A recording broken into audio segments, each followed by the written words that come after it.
Mateus, capítulo 22. Jesus continuou contando histórias.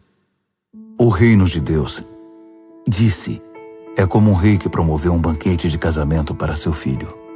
Ele enviou os mensageiros para chamar os convidados, porém eles não vieram. Mandou outro grupo com a seguinte mensagem: já está tudo na mesa, a carne está pronta para assar, venham para a festa. Entretanto, eles deram de ombros. Um foi cultivar seu jardim, outro foi trabalhar em seu comércio. O restante, sem nada melhor para fazer, espancou e matou os mensageiros. O rei ficou furioso e enviou seus soldados para eliminar aquela corja e destruir a cidade deles. Então ele disse aos seus serviçais: temos um banquete de casamento preparado, mas não temos convidados. As pessoas que convidei não vieram. Vão para as esquinas mais movimentadas da cidade e convidem para o banquete qualquer um que encontrarem. Eles saíram às ruas, convocando qualquer um que achassem, sem distinguir os bons dos maus. Na hora do banquete, todos os lugares estavam preenchidos. Quando o rei entrou na sala, observou que um homem não estava com a roupa apropriada e perguntou-lhe: amigo, como ousou entrar na festa vestido assim?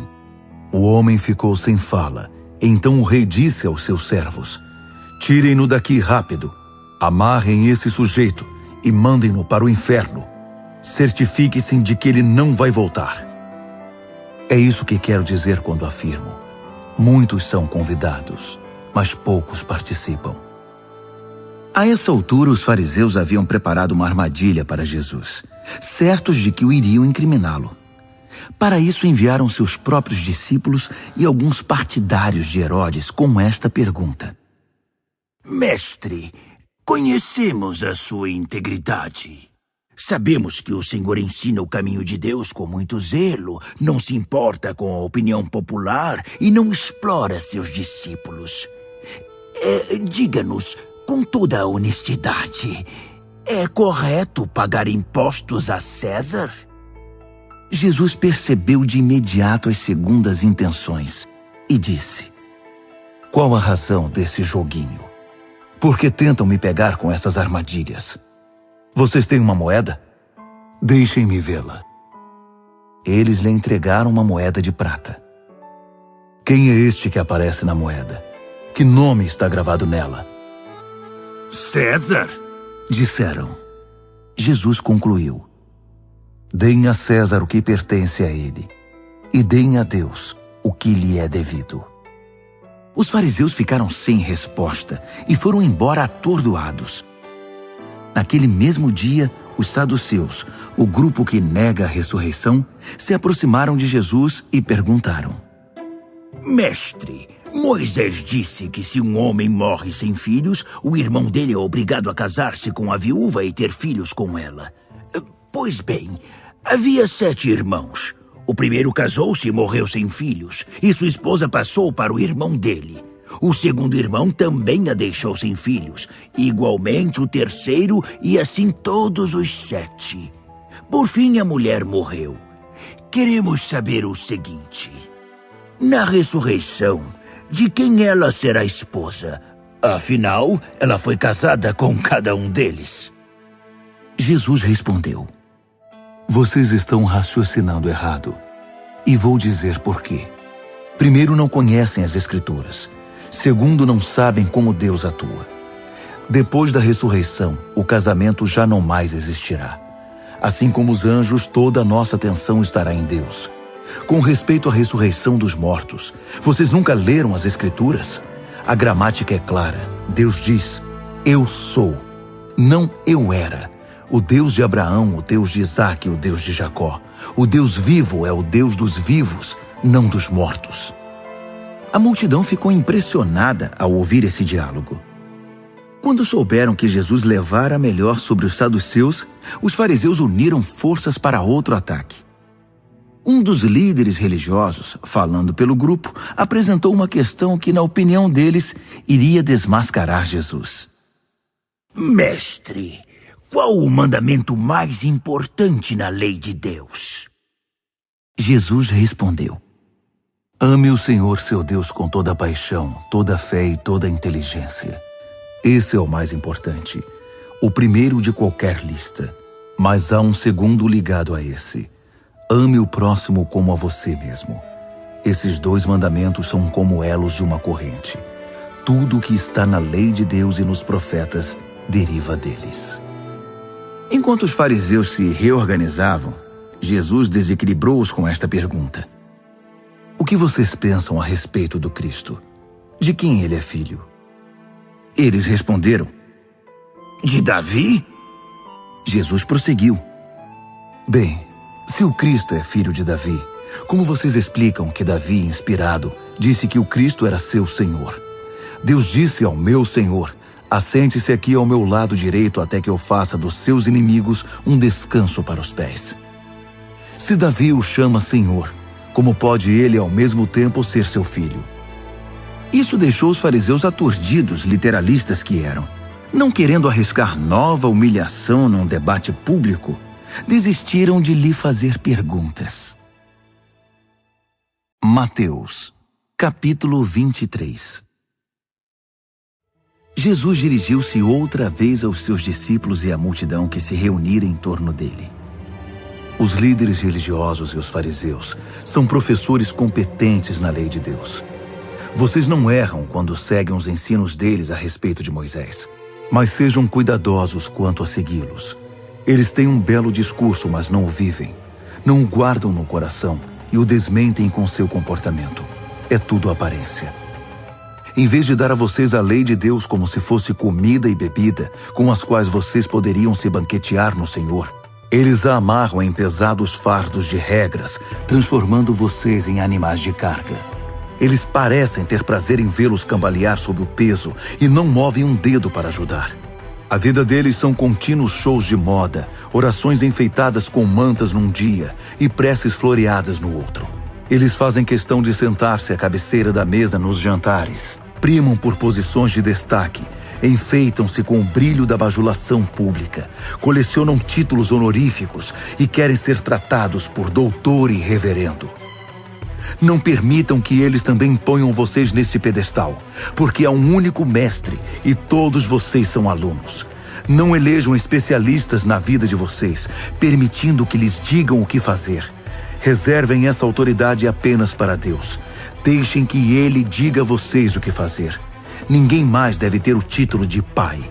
Vocês só têm um pai e Ele está no céu. Não se deixem manipular por certas pessoas, a ponto de se sentirem responsáveis por eles. Há somente um guia para a vida de vocês e para a vida deles: Cristo. Quer se destacar? Humilhe-se, seja um servo. Se ficar inflado de orgulho, será arrastado pelo vento. Mas se estiver satisfeito em simplesmente ser você mesmo, você terá vida plena. Não aguento mais vocês, líderes religiosos e fariseus. Vocês são um caso perdido, impostores. A vida de vocês é uma enorme barreira para o reino de Deus. Vocês se recusam a entrar e não permitem que outros entrem. Vocês, líderes religiosos e fariseus, são um caso perdido, impostores. Viajam meio mundo para fazer um convertido e depois que conseguem, o transformam numa réplica de vocês mesmos, duplamente condenado. Vocês são um caso perdido, um poço de estupidez e arrogância. Vocês dizem, se alguém faz uma promessa com os dedos cruzados, ela não vale nada, mas se jurar com a mão sobre a Bíblia, então é sério. Quanta ignorância! O couro da Bíblia é mais importante que a pele das suas mãos? Que tal esta bobagem? Se você aperta a mão de alguém quando faz uma promessa, a promessa não tem valor. Mas se levanta as mãos tomando Deus por testemunha, então ela é válida. Que disparate! Que diferença faz apertar ou levantar as mãos? Promessa é promessa. Que diferença faz se ela foi feita dentro ou fora de uma casa de adoração? Promessa é promessa. Deus está presente observando tudo e chamará vocês à responsabilidade. Vocês, líderes religiosos e fariseus, são um caso perdido, impostores. mantêm registros contábeis meticulosos, dão dízimo de cada centavo que ganham, mas no essencial da lei de Deus, coisas como justiça, compaixão e compromisso absolutamente básicas, vocês deixam de lado sem nenhum remorso. A atitude cuidadosa tem o seu valor, mas o essencial é indispensável. Vocês não imaginam quão tolos parecem escrevendo uma história de vida equivocada do princípio ao fim, nessa preocupação com pontos e vírgulas? Vocês, líderes religiosos e fariseus, são um caso perdido, impostores. Vocês dão polimento ao exterior de suas taças e vasilhas, para que possam brilhar ao sol, enquanto o interior está sujo com sua cobiça e glutonaria. Fariseus tolos, esfreguem o interior e então o exterior brilhante fará algum sentido. Vocês, líderes religiosos e fariseus, são um caso perdido, impostores.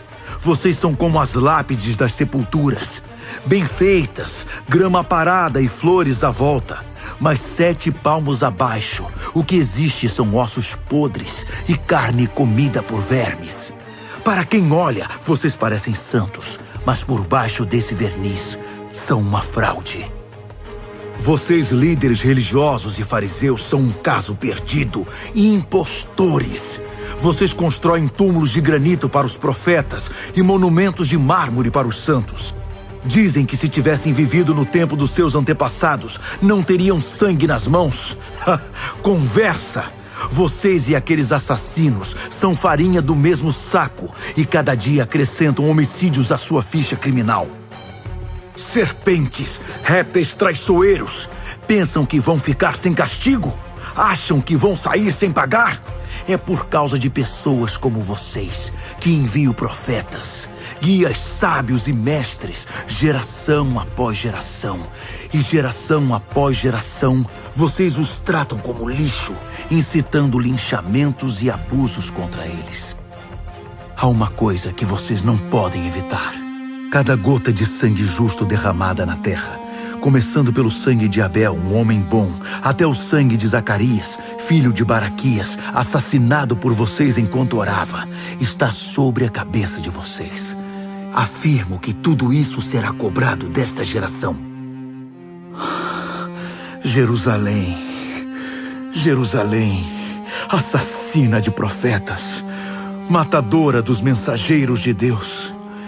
Quantas vezes desejei abraçar seus filhos como a galinha recolhe seus pintinhos debaixo das asas, mas você não quis. Agora está desolada, não passa de uma cidade fantasma. O que mais posso dizer? Apenas isto. Estou de saída.